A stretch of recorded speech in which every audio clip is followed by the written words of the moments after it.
nationalism is loving your country beyond anything and everything. Period. Now, if there are bad things, I will work towards bettering them, but only when I love them. When I don't doubt my country, when I don't doubt my own people, when I don't doubt my own soldiers. I don't doubt my soldiers. So beyond everything else, nationalism is I have to stand up when my national anthem is playing. क्या कह रही है ये? Right.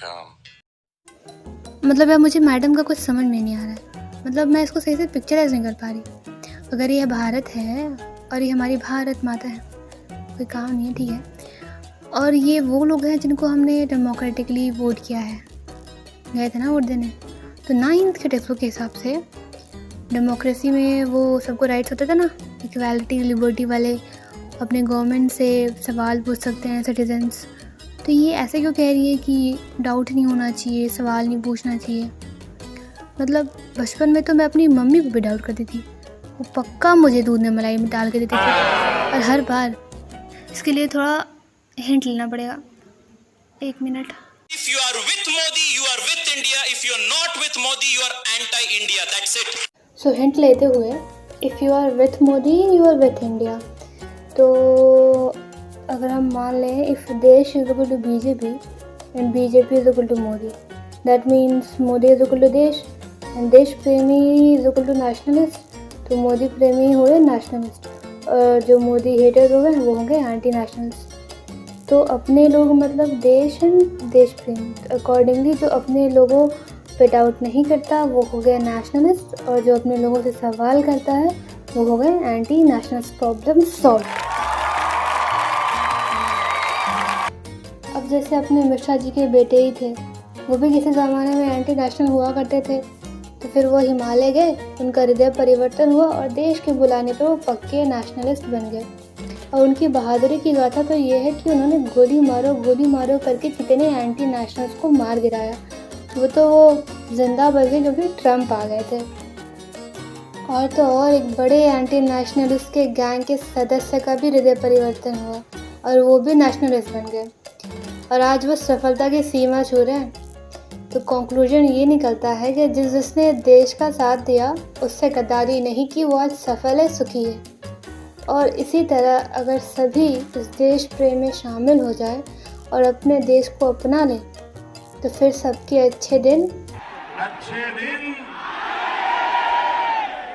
वाह। तो इस देश में सिर्फ उनका स्वागत है जिनका मन सच्चा है, जिनका दिल साफ है, क्योंकि यहाँ पे कोई करप्शन नहीं है, यहाँ महिलाओं की इज्जत है और नेपोटिज्म जैसी कोई चीज़ एग्जिस्ट ही नहीं करती।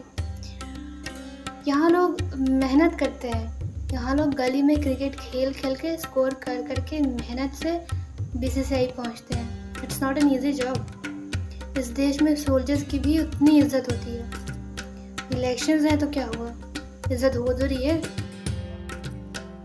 और ये साले अपने को बुद्धिजीवी बताने वाले लिपटार्ड्स, एंटी नेशनलिस्ट, जिनमें कोई देश प्रेम नहीं है, वो देश से अटपटे सवाल पूछते रहते हैं। और ये पूछते हैं कि तेल का दाम क्यों बढ़ा, ये इलेक्टोरल बॉन्ड क्या है, ये EVM में हैक कैसे हुआ, ये कोल माइन से बेच क्यों रहे हैं, इनको देश में चाइना कैसे घुसा। इन सब से मतलब है, अरे जब चाइना घुसेगा तो तुमको पहले पता चलेगा कि देश को हैं। और अगर कुछ इन्फॉर्मेशन चाहिए होगा तो कल रात 8 बजे कर लेना अपनी मन की बात। निकले यहाँ से। Our belief in nationalism stands for the fact that every citizen in this country should get high quality health care. I think our nationalism stands for the fact that every woman should be able to step out of her home even after 8 o'clock at night and feel safe. Unless we can provide some of these basic things in place, nationalism can also become a hollow sounding word. Meet Indians who are NRIs, and you see the transition for the past 5 years. You will realize that a lot of these Krishnans had slowly and steadily become Krish and then Chris. Post Modi era, everybody is coming back to being proud Indians and calling themselves as Krishnans. changing names seems to be BJP's forte. In any case, I had to be proud of Krishnan, right? And I never wanted it to become Chris. You wanted it to become Chris? No, I think it's his individual call. Music